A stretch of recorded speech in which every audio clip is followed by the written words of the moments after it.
আমরা জীবনে আমরা দীর্ঘ 17টি বছর এই চেম্বার অফ কমার্স আমরা কিন্তু আসতে পারি। আমরা আমাদের দুঃখের কথাও বলতে পারিনি, সুখের কথাও বলতে পারি। যাক, আজকে 17 বছর পরে এই চেম্বার অফ কমার্সে আমাদের কিছু সমস্যার কথা তুলে ধরতে পেরে নিজেকে ধন্য মনে করছি। আসলে আমার বাসা তো আপনারা জানেন, আমি তিস্তা পাড়ের লোক, আমি চর অঞ্চলের লোক, আমি চরে রাখি করে কথা বলবো। আমরা এখানে যে জিনিসটা আপনাকে বলতে চাই যে আমরা এই রংপুরের অঞ্চল লোক কিন্তু আমরা খুবই অবহেলিত, আমরা অনেক বৈষম্যের শিকার সব দিক দিয়ে। আর এখানে অনেক ইন্ডাস্ট্রি হয়েছিল, এখানে আপনার ঔষধ শিল্প হয়েছিল, এখানে আপনার টেক্সটাইল হয়েছিল, এখানে তেল শিল্প হয়েছিল, অনেক ইন্ডাস্ট্রি হয়েছিল।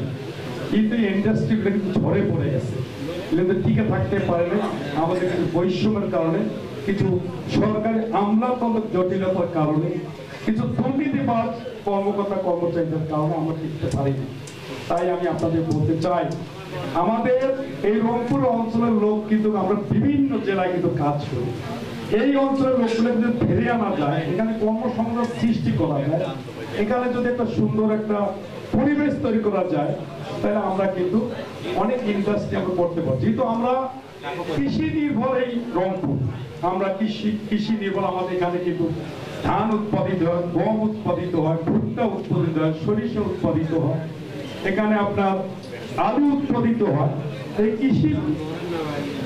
কৃষি নির্ভর রংপুরে যদি আমরা কৃষি নির্ভর ইন্ডাস্ট্রি যদি করতে পারি, তাহলে কিন্তু আমাদের অনেক কর্মসংস্থান সৃষ্টি হবে। সেই কৃষি নির্ভর ইন্ডাস্ট্রি করতে গেলে আমাদের অনেক কিন্তু বৈষম্যের সৃষ্টি হয়।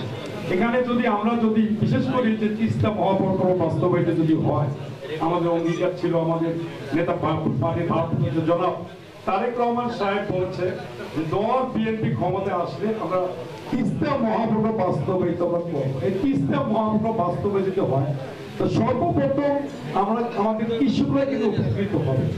আমি আশা করব জনাব আমাদের স্থায়ী কমিটির সম্মানিত সদস্য মাহমুদ চৌধুরী ভাইকে বলবো, ইনশাল্লাহ আগামীতে জাতীয় সংসদ নির্বাচন যদি হয়, হবে ইনশাল্লাহ বিএনপি ক্ষমতায় আসবে। আমরা তিস্তা মহাপ্রকল্প বাস্তবায়িত করলে আমাদের হাজার হাজার লোকের কিন্তু অনেক কর্মসংস্থান সৃষ্টি হবে। এই আশাবাদ ব্যক্ত করে আমি বক্তব্য শেষ করছি। আসসালামু আলাইকুম রহমতুল্লাহ।